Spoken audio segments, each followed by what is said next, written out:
Hi Luna, you watch me talk.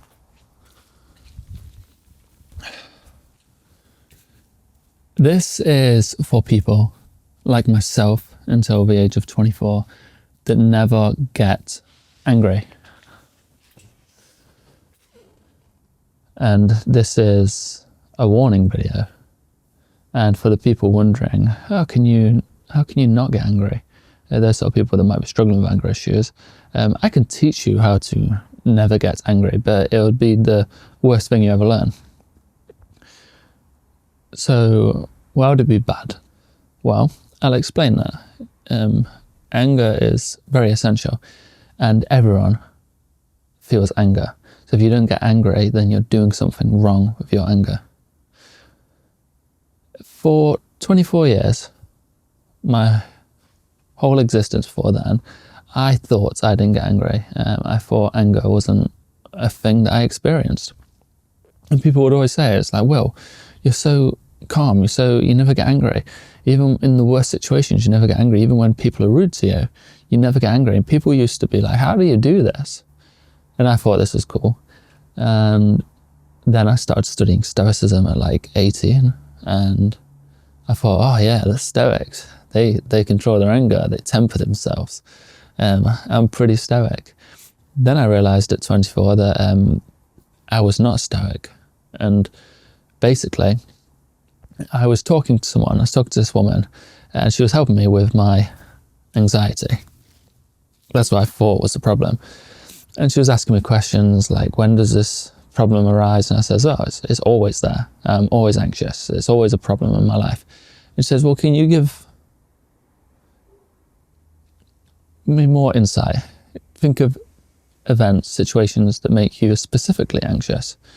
And I said, I can think of some when my plans are changed. I want to do this. I want to go home. I want to watch film. I want to cook dinner. I want to go somewhere. I want to catch the bus. And someone comes along and says, we're doing this, or you've got more work to do. I says, that's when I feel particularly anxious. And she questioned me a bit more about this, the feeling I had. I said, it feels like I just feel very uncomfortable. I need to escape. I need to break out. I need to be released from the situation. And she said, well, that sounds like anger. And I told her, I said, I'd never get angry. And this is where I learned that anger is just a common emotion. It's part of what makes us human, like happiness, sadness, anger, envy, all these kind of things. It's just like the way humans are wired. And it's essential to being human. And everyone feels it. So you people that don't feel anger, like I did for 24 years, you're feeling it. You're just not aware that this is anger, and you're suppressing it, you're mixing it up, you're distorting it into something else. And normally that turns out to be sadness or anxiety. And this can happen the other way around with other emotions. Sadness can turn into anger if you refuse to believe that you get sad. So you suppress it and you express it to the world in anger. But we're talking about anger here for you people that don't get anger. I'm imploring you to get angry or to accept anger. And that is the one thing that helped me. And it released this conflict I had within myself, this anxiety that I was living with. It removed it. Of course, there are other things that cause anxiety in life, but this was one of the biggest problems in my life. 90% of my anxiety was caused by this anger that I didn't know existed. I thought I was just calm and never angry.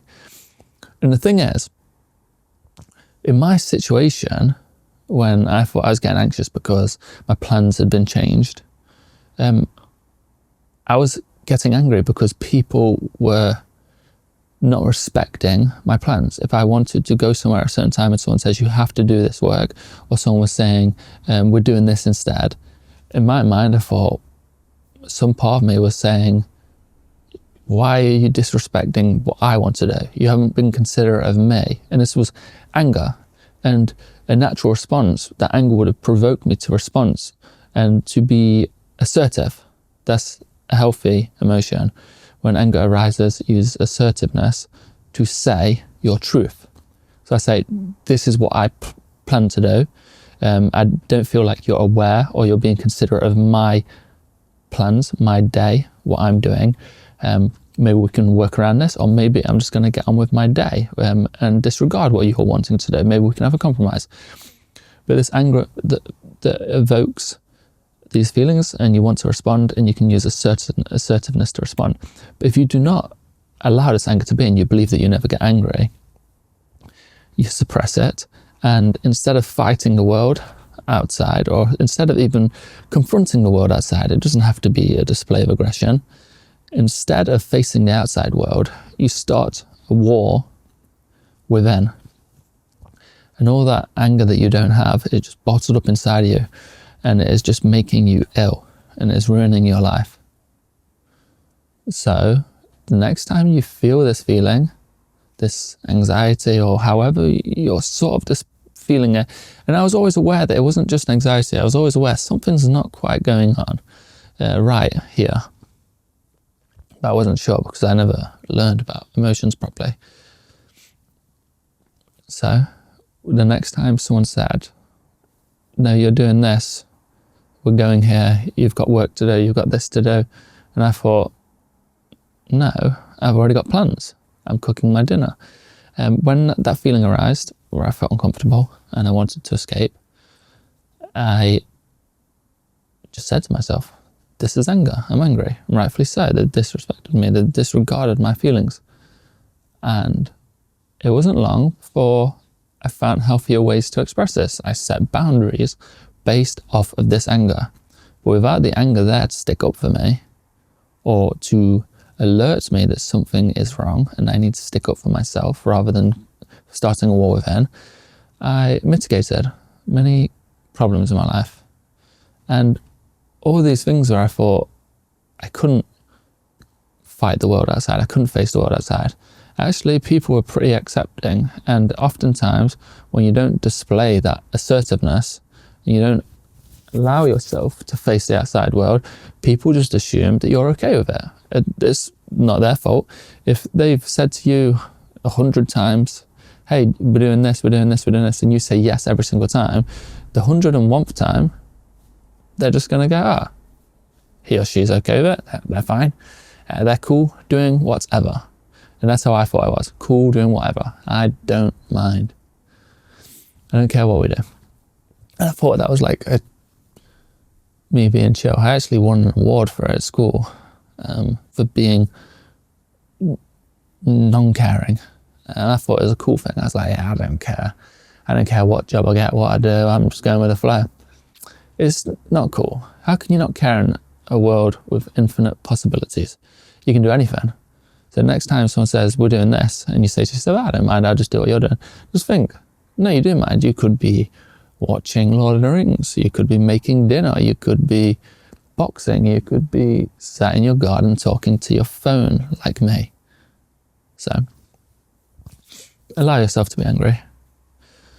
And for the people that are struggling getting too angry, allow yourself to listen to your anger rather than acting on it impulsively. The anger craves vengeance sometimes. So just sit there for a moment briefly, be present, and just think, why am I angry? What is my desired outcome of this anger? Is there a better way I can use this emotion to get a better outcome that is satisfying for the long run? It doesn't ruin what we have now. You know, you don't just want to start lashing out and destroying everything around you, because you can ruin your life in an instant. So hopefully that was helpful to a small and niche group of people. I don't know if any of you are there listening that don't get angry. I don't know if I was a rare person who never got angry. And maybe there's other people like me. I assume there is, because I'm not that unique. If you're one of those people, just leave a comment, let me know. I'm quite interested to know. I did a talk earlier this morning, a conversation with a YouTuber called accepting the universe. Atesh, he's a really cool guy. You should check out his videos if you haven't already. But I had a long talk with him, like an hour and a half. Could have gone on for ages, but I had things I had to do. Fortunately, so I cut it short, but I'm looking forward to more conversations with him. It was really great, a really good conversation.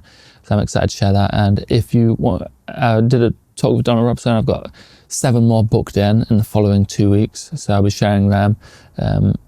But if you want to see me talk to a certain person or whatever, let me know. Send me who and what you want to hear me talk about, because I'm getting quite specific on subjects, because there's a million podcasters and YouTubers out there that can just do back and forths about what's trending and what's going to get viral clicks. So I just want to keep it specific to certain subjects that are interesting to me and I think will help myself and some of you. I often think if it helps me, it'll help you. So let me know who. I'm going to make a list of like the people I want to talk to and what I want to talk about, and I'm going to try hit them all. It's just a little target. Targets are good. Targets are good. I know it's out of my control, but fate permitting, I will get them. And it gives you motive behind the day, something to strive for each day. It's good to have little goals and little targets throughout the day. Not that I need them to be happy, but it's still good to have them. Humans need drive sometimes. But yeah, so comment if you're one of those rare people that don't get angry. And if you do know one of these people that don't get angry, maybe just express this idea to them, get them to watch this video, because everyone feels anger. Everyone, it's a fact of life. They just don't know how to express it or how to understand it. So thank you for listening. My series, Stoicism from Scratch, episode 2, I'll be recording today or tomorrow, or Friday. Is it Tuesday today? Maybe Friday. That'll be on the second thing that you must learn. I like this little series. And again, something that's cool is, if you remember the last one, I filmed it on my new tripod, my Duplo tripod. Well, I've gone again because I actually find it quite useful. I can build it to whatever shape and height I want. And I have access to tripods that cost thousands of pounds. I own a film studio with my brothers, but I'm choosing the Duplo, the Duplo tripod, because it's there whenever I want it. It's cool, and it's very small, and I can build it to any height. And you got to get creative sometimes. This is better than the last one because it's more stable. The last one actually was moving a little bit. So yeah, I hope this video was helpful, and have a beautiful day. Today's lesson was powered by Huel. If you, like me and many other people around the world, just living busy lives, struggle to get in your daily nutrition, then Huel Black Edition is a game changer. Most products that support daily nutrition are just packed full of low quality ingredients, but not Huel Black Edition. Each serving delivers 40 grams of plant-based protein, along with 26 essential vitamins and minerals, all carefully selected by Huel's expert nutritionists. I implement Huel into my daily life, especially the daily greens each morning, because I like them as part of my routine. I like the taste, I like the health benefits that I feel, and it's quick, easy, and it stops me reaching for those unhealthy snacks and spending unnecessary money and time on unhealthy snacks and fulfilling these cravings.